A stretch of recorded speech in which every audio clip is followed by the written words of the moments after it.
And the bow, the rainbow, shall be in the cloud, and I will look upon it, that I may remember the everlasting covenant, which I made unto thy father Enoch, that, when men should keep all my commandments, Zion shall again come on the earth, the city of Enoch, which I have caught up unto myself. Joseph Smith Translation, Genesis 9:21, Appendix. Wherefore I say unto you, that I have sent unto you mine everlasting covenant, even that which was from the beginning. Doctrine and Covenants 49:9. Hello and welcome to Guided by the Iron Rod. I'm Thurl Jessup, and we are continuing the 24-part series, Plan of Salvation. If you know someone who would benefit from it, please share it. And don't forget to like, subscribe, and tap the bell to stay updated. Section 1. The Eternal Plan of God. Part 2. The Everlasting Covenant. The Lord's dealing with His children have always been grounded in covenants. These sacred agreements bind man to God and God to man, ensuring that His promises of salvation are extended to all who will hearken and obey. From the days of Adam, the Lord has established what the prophets call the everlasting covenant, a covenant that does not pass away, though man may reject or alter it. Isaiah declared that the world suffers because men have transgressed the laws, changed the ordinances, broken the everlasting covenant. Isaiah 24:5. The covenant is everlasting because it is a priesthood covenant, and His priesthood is everlasting. The prophet Joseph Smith clarified that all covenants must be established under God's authority and sealed by His Spirit to endure beyond this life.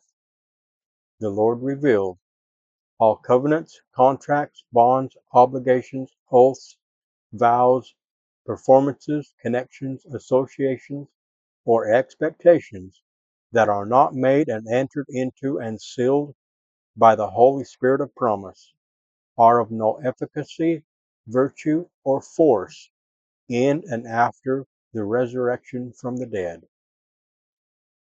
Doctrine and Covenants 132:7. Eternal promises require eternal authority. Without it, the agreements of men dissolve at death. The everlasting covenant is inseparable from the Melchizedek Priesthood, the power by which God's work is carried out on earth.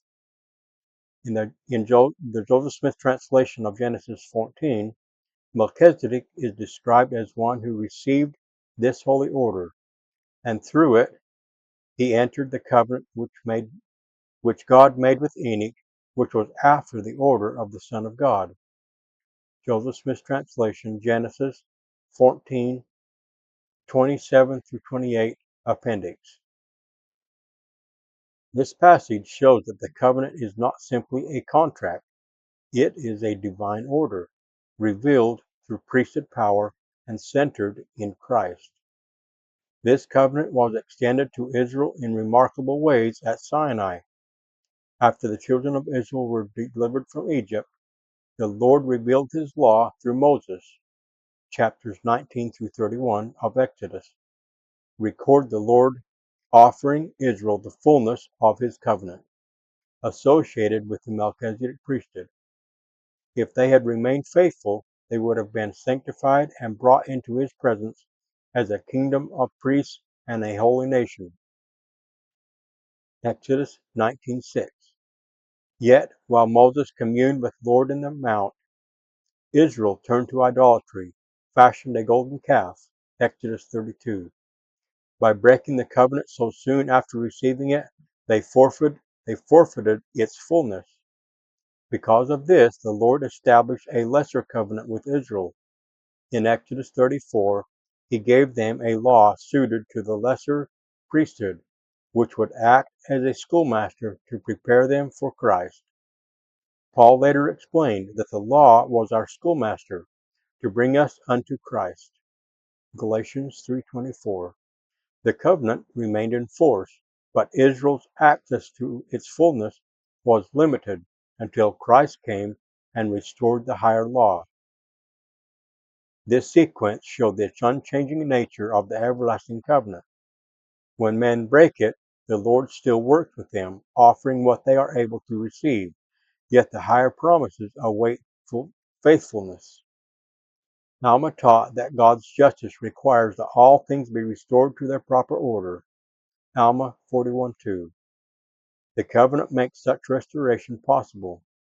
Those who are faithful are restored to blessings, while those who turn to evil are restored to their loss.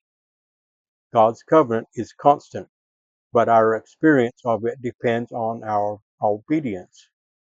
This is why the Lord declared, I, the Lord, am bound when you do what I say, but when you do not what I say, ye have no promise. Doctrine and Covenants 82:10. At the heart of the everlasting covenant is Christ himself. He is the mediator of the new covenant.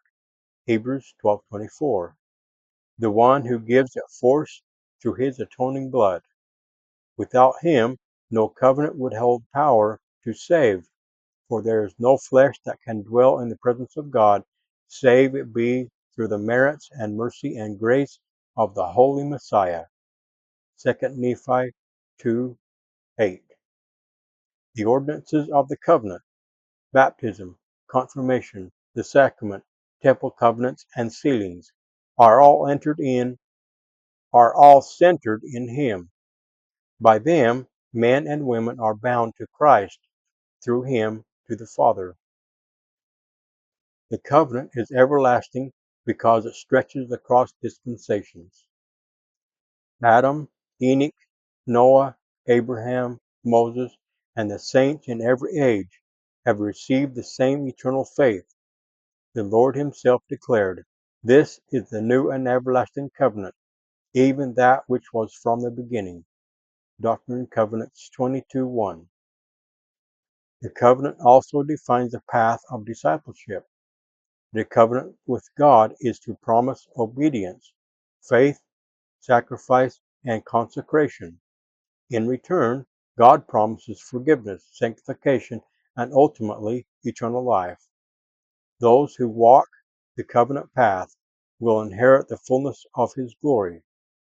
Alma explained that if their works were good in this life and the desires of their hearts were good, they shall be restored unto that which is good. Alma 41:3. And if their works are evil, they shall be restored unto them for evil. Therefore all things shall be restored to their proper order, everything to its natural frame, mortality raised to immortality, raised to endless happiness to inherit the kingdom of God, or to endless misery to inherit the kingdom of the devil, the one on one hand, the other on the other. Alma 41:4.